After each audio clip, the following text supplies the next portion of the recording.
Hi guys, and welcome back to the channel. Okay guys, I'm going to be seeing a video today. This is titled Russian Internet is Cooked. All right, there's a lot of censoring and lots of stuffs going on in Russia.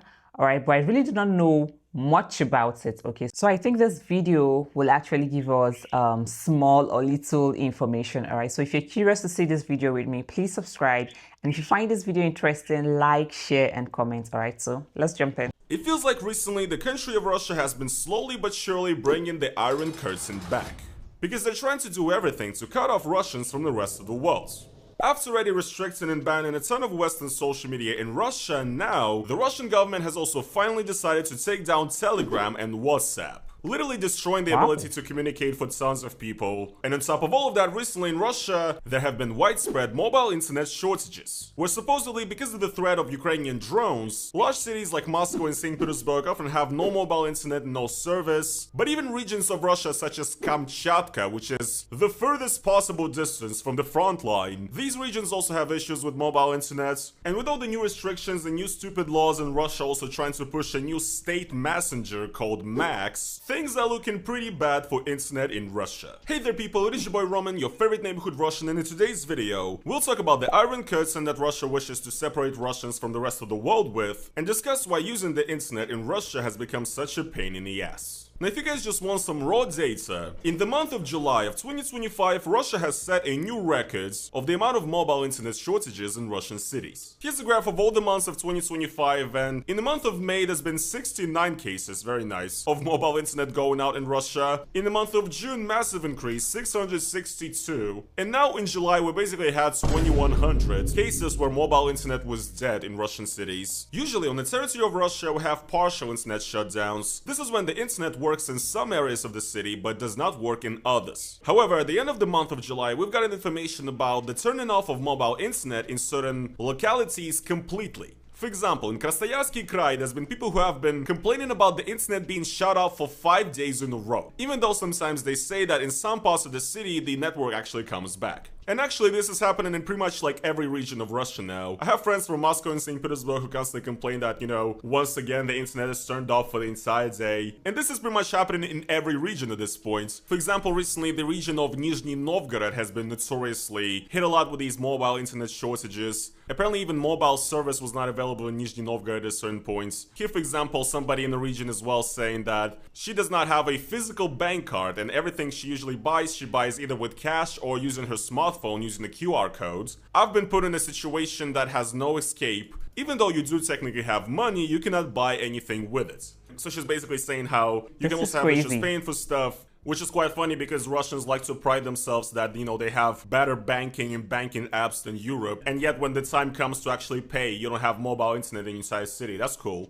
And this is happening everywhere. Like, you can type in any city in Russia pretty much, an internet shortage, and you will get a result. Here for example, I looked up my hometown, Chelyabinsk, and here's an article literally from today, posted 5 hours ago. The residents of Chelyabinsk and the region have been massively complaining about the lack of internet and service.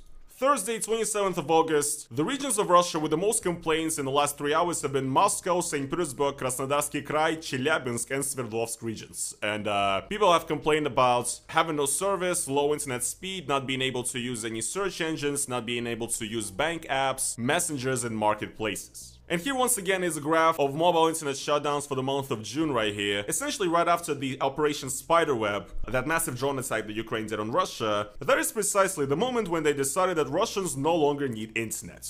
And once again, you might say, come on, it makes sense. They have to cut off communications to try to stop these attacks. Once again, there's been internet shortages in regions of Russia so far from the front lines, like Kamchatka, which is closer to Japan than Ukraine, okay? Or Chukotka, for example. Even in those faraway regions, people are still having issues with mobile internet and service, so it feels like, yes, while they're trying to maybe cope with the fact that these drone attacks are happening, they are also kind of almost using this to experiment on the Russian people and just see how much the government can get away with at this point. I mean, this is just what it feels like. And now let's talk about the final nail in the coffin for, you know, freedom of the internet in Russia. The biggest Iron Curtain moment that is going on right now is the ban of Telegram and WhatsApp calls. The Russian internet regulator Roskomnadzor has announced the restriction of calls in Telegram and WhatsApp. Yay! Woo! thank you, Russian government. Yes, improving the lives of Russians every single day. The government regulator explained these restrictions by saying that the messengers have become quote-unquote main voice call services that are used to commit fraud and also steal money from people, as well as involving the Russian citizens in diversion and terrorist organizations, basically. In order to fight the activity of these criminals, Roskomnadzor is committing certain measures in order to restrict voice calls in these foreign messengers. We inform you that in order to combat criminals, according to materials of the police, we're taking measures to partially restrict calls in these foreign messengers. No other restrictions of their functions are going to be implemented. Yeah, you restricted the main and the fucking one function that actually matters in the app. Nice. Roskomnadzor has explained that according to the data of law enforcement and according to many requests of citizens, Telegram and WhatsApp, which belongs to Meta, which is considered extremist and is forbidden in Russia, have become once again the main services that are used to essentially commit fraud towards Russian people and also making them terrorists. So yes, they're officially admitting it, they're officially doing it, and if you guys want to see what calling on WhatsApp is like in Russia now, let's check it out. Here's a video of a popular tech channel in Russia. Алло. Ты давай не выпендривайся, алло. Реально нестабильное подключение. This is really crazy. Не, подожди, ну ты прикалываешься или правда плохо работает?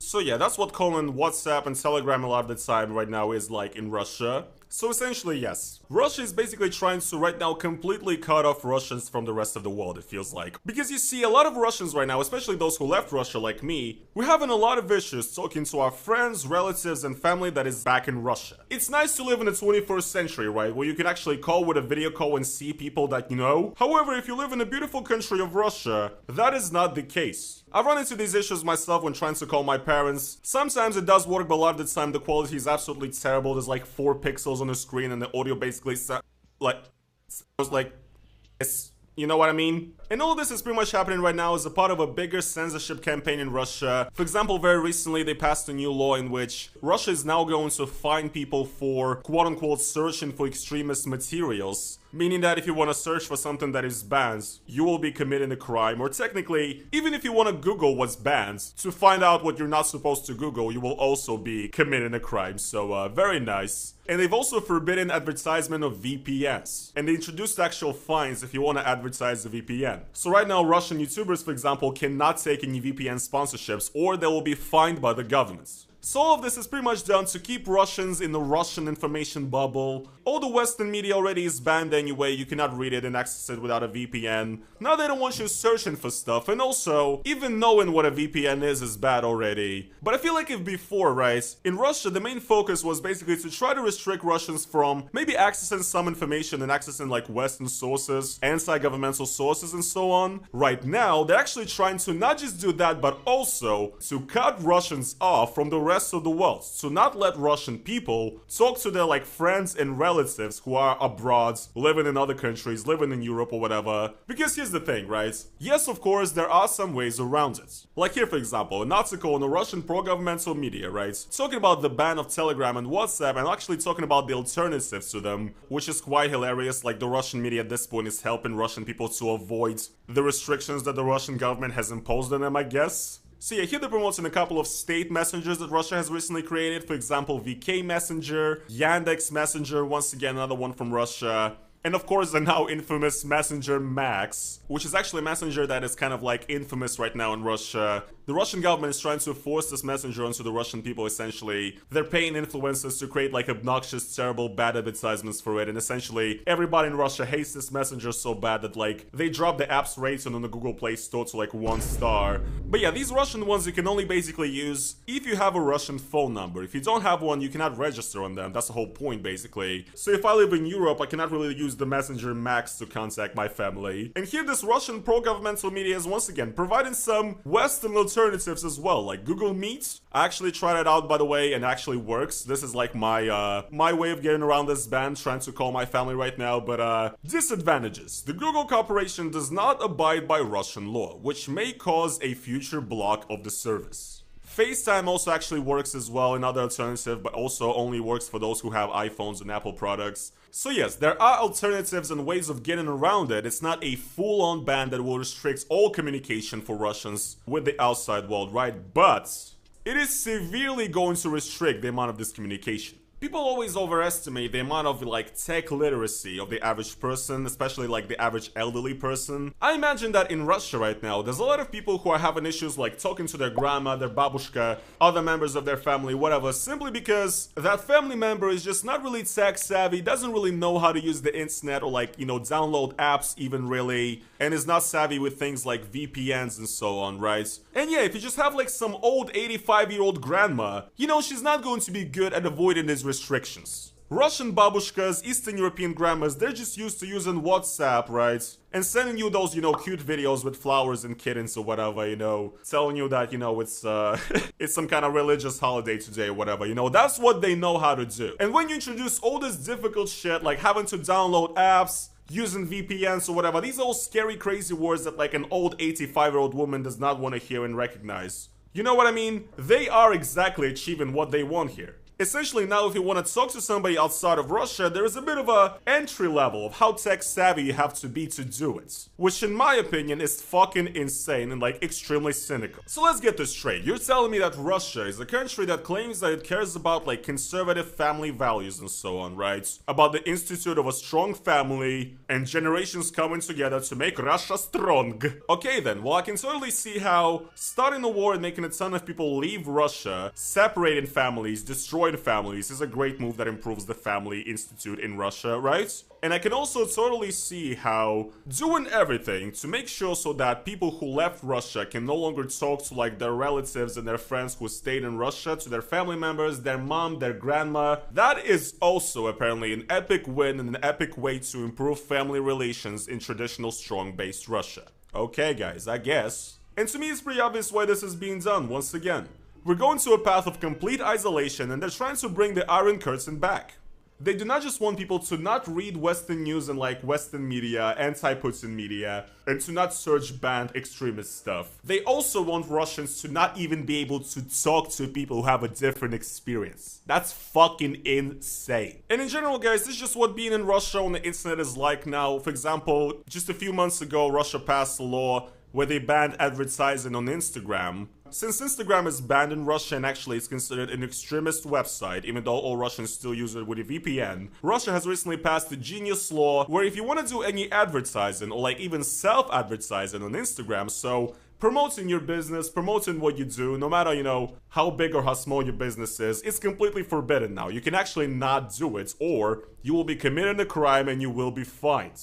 And this has actually already led to a ton of big Russian businesses completely shutting down their Instagram pages and saying that, look guys, we can just no longer post updates about our business on Instagram because that is considered unlawful and banned in the Russian Federation. So essentially using the internet in Russia in 2025 has become a complete minefield where pretty much everything is banned at this point, even fucking breathing is banned on the internet in Russia now. And once again, to add fuel to the fire, now the internet barely works as well. And also you cannot call anybody outside of Russia. Incredible. Once again guys, I can totally tell that this right here is what the great genius leader Vladimir Putin has been heading towards for the last 25 years. It's crazy. No internet and no ability to call your family members in the big 2025. I can definitely tell that this right here is a great success for Russia. And I'm definitely very, very happy with everything that is going on. That's gonna be pretty much it for today's video. I hope you guys did enjoy it. The internet in Russia is completely cooked. It's never been this cooked, actually. And it feels like it's only going to get worse, so... Thank you guys so much for watching today's video, though. If you guys enjoyed it, then please make sure to slap the like button on it. Wow, this is really not cool. I mean, you cannot... Communication is difficult in Russia. You can't even call your families that are outside of Russia. This is not cool, all right? A lot of people have families that they want to reach out to. They have loved ones they want to talk to. They want to keep in touch every time. All right. And making communication this difficult is really going to be draining. I can only imagine how everyone is coping with all this in Russia. Like it's really insane. All right. I was on live the other day and someone was just commenting that he can barely even see the video. Like it's just skipping, it's unstable, all right? And I'm like, is it this really bad in Russia? Is this how bad it is over there? Like, it's really insane. It's crazy. It's I don't know. Please let me know in the comment section how you guys are coping in Russia. What do you do? Like, is it now, are you now used to it? Do you still want change? Like, please let me know in the comment section, because I can't even imagine that for myself right now. Like, I use the internet like every time, all right? So I just kind of wonder how difficult it's going to be for Russians, all right? So let me know that in the comment section. Thank you for watching. Thank you for suggesting, and see you guys on my next one. Bye.